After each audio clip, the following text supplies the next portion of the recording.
Une des meilleures façons de cuisiner de la viande. Apprenez le secret. Je vais commencer par ajouter un peu d'huile d'olive dans ce récipient. Je vais utiliser un pinceau pour bien répartir toute cette huile d'olive. Vous serez surpris par le résultat de cette recette.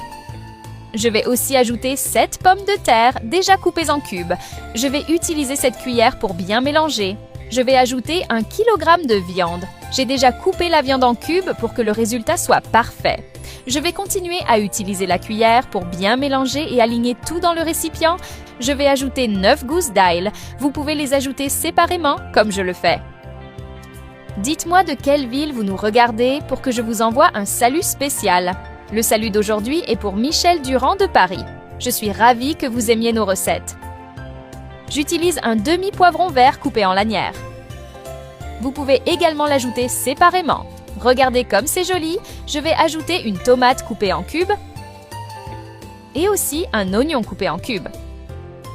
Maintenant, mélangez simplement avec la cuillère. C'est important pour bien intégrer tous les ingrédients avec la viande.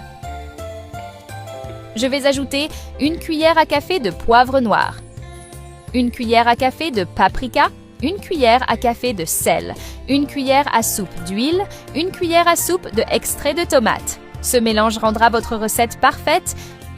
Je vais également ajouter 1 litre de août. Je vais bien mélanger avec une cuillère. Prenez votre temps, vous ne le regretterez pas. Hier, je l'ai préparé pour mes amis. Ils l'ont tellement aimé qu'ils m'ont demandé de venir vous l'enseigner. Après avoir bien mélangé, étalez-le sur toute la viande comme je le fais ici. Je parie que vous trouvez aussi que cette façon de préparer est très simple. N'oubliez pas que ces conseils sont exclusifs et que vous ne les trouverez que ici. Si cela vous plaît, restez attentifs, j'ai encore beaucoup d'autres secrets spéciaux à dévoiler petit à petit.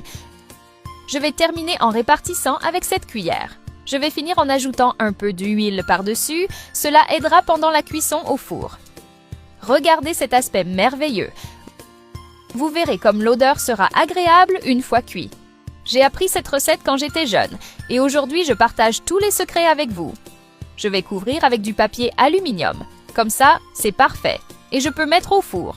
Je vais le cuire au four à 180 degrés pendant 30 minutes. Après ce temps, c'est prêt. Je dois avouer que l'odeur de cette recette est incroyable. Regardez comme c'est réussi. Maintenant, il suffit de servir dans une assiette et de savourer cette délice. C'est parfait pour ceux qui ont peu de temps pour cuisiner. Depuis la première fois que je l'ai goûté, je ne peux plus m'en passer. Je suis sûre qu'après l'avoir goûté, elle deviendra une routine chez vous aussi. Surprenez votre famille.